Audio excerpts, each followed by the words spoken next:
There are a great many Bernie Sanders supporters out there. Here's another in Warren, Michigan. Matthew, you're on the air.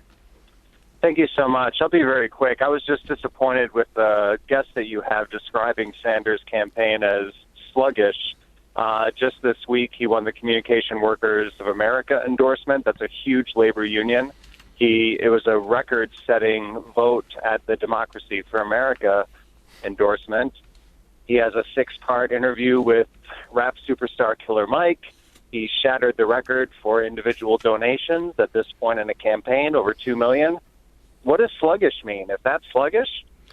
Well, I think we were referring specifically to a story that looked at his efforts on the campaign trail and the fact that he's done not just a little bit less, but actually an enormous amount less of active campaigning. That may or may not matter. And in fact, I think it's important to point out that Sanders won the Communications Workers endorsement, another key union endorsement just yesterday. That combined with his strong small donor fundraising suggests exactly the kind of candidate he is.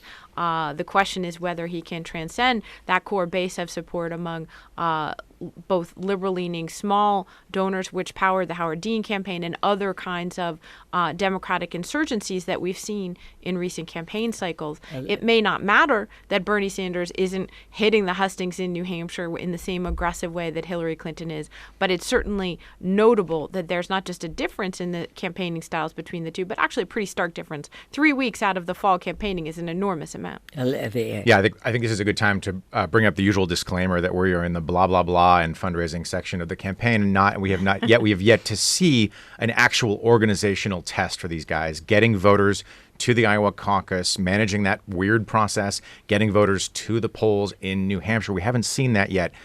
So if there's an Achilles heel to someone like Donald Trump, I would suggest that it may present itself when we see whether his campaign is a real campaign. Can it really get people?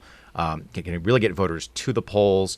And that's actually why this Bernie story about the DNC is so important, because it could directly affect his ground game, his ability to get the voters to the polls. It's a similar thing on the Republican side. We will find out soon enough whether the people who say they support Donald Trump are in fact Republican primary and caucus voters or not. A lot of them look like they are old Reagan Democrats. I don't mean old in age, but I mean the kind of people we used to call Reagan Democrats. Are they really Republican primary voters? We'll see.